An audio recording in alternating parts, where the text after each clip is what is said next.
Welcome back, everyone. If you tried my stretchy cast on and really liked it, now's the time to learn how to weave this end in correctly.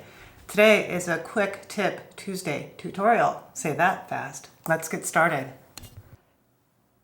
Okay. Now, if you're like me, you like to weave your ends in as you go. It makes it a lot easier for me because once I finish a project, it's done then. I only have the last end to weave in. So,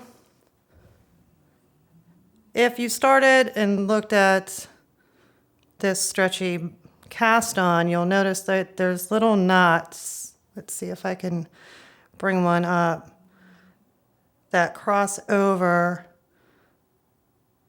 the knit rows versus the purl rows are cut and hidden. So what we're going to do in the first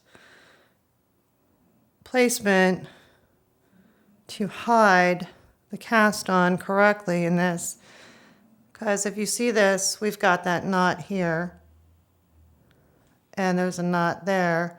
That's your purl.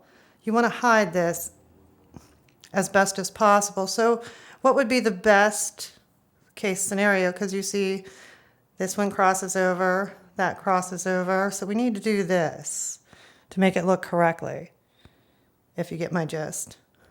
So how am I going to do that? Well, by looking at this, you would think going over to this one,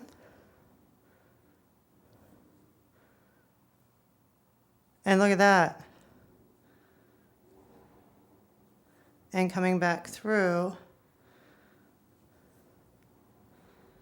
Let's see if I can get that pulled through. And go down through this one.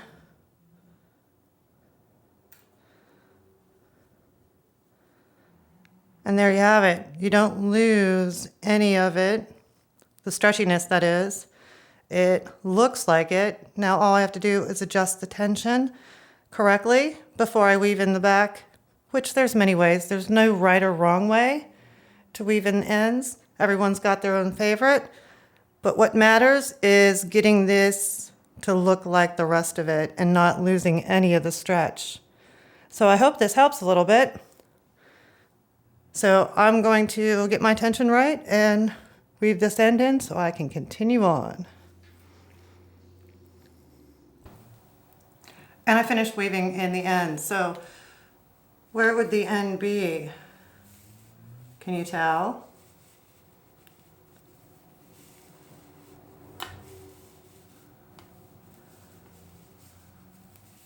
Looks pretty good. My end's here.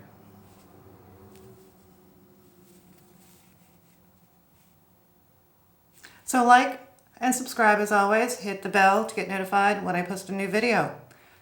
I'll see you in the next one.